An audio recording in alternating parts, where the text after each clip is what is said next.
This is creeping paralysis. Imagine losing control over the muscles in your body. You can't even blink. And she's not alone. Cúcuta in tropical Colombia is at the center of a 21st century plague. And the suspected cause is the Zika virus. You can see restraints on the patient's arms. His name is Edwin. And the oxygen pipe there is feeding oxygen into his lungs because he can't breathe on his own. That's how bad it gets. So she can lift that one. What about this one? The connection between the creeping paralysis and Zika isn't scientifically proven. But here at the front line, it's taken for granted. Fabian is 22, a young man in the prime of his life. Then he got pins and needles, and then he couldn't breathe. Now he's being treated for Zika. I ask, did you use mosquito repellent?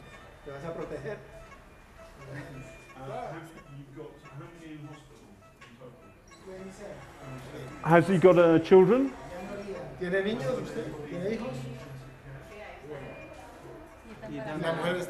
And his wife is pregnant? How many months pregnant is she?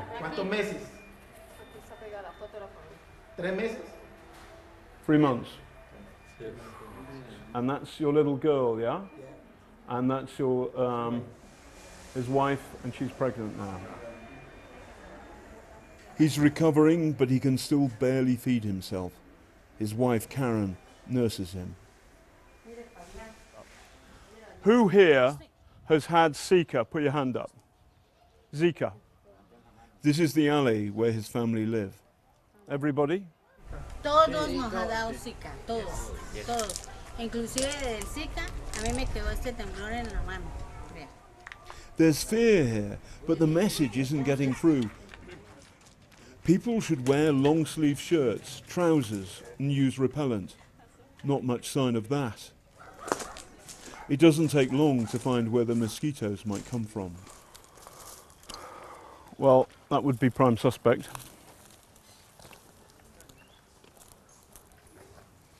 This is Karen, Fabian's wife. It's Zika's suspected effect on unborn babies, which is causing her as much anxiety as the fate of her husband. Bueno, pues mis temores es porque las noticias que los bebés pueden salir deformes, lo están sacando si salen deformes. No sé, tengo mucho miedo, yo le pido mucho miedo, es que no me les va a pasar nada malo.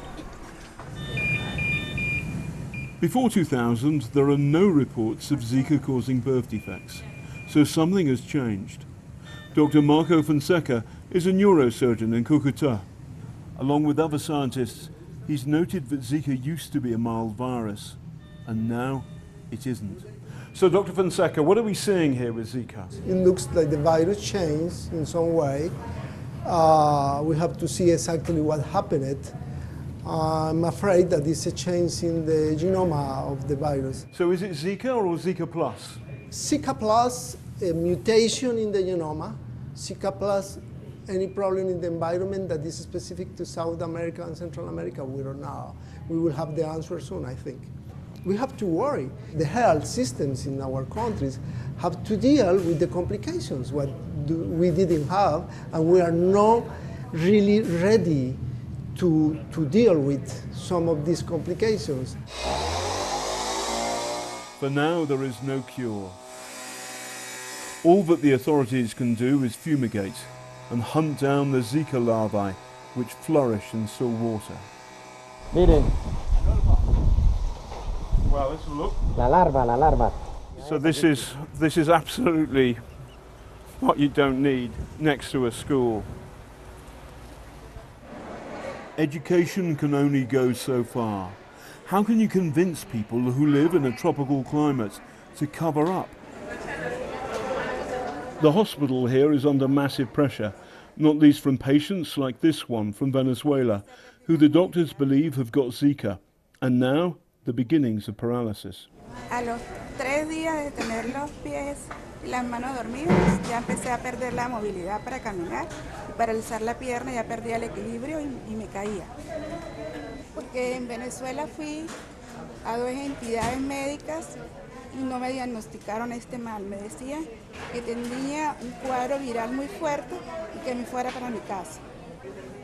Instead, she ended up here in Colombia. So far, the Western world has been watching the spread of Zika almost as an academic problem. Soon, the southern United States and even parts of southern Europe may be dealing with its grim reality and its unforeseen consequences.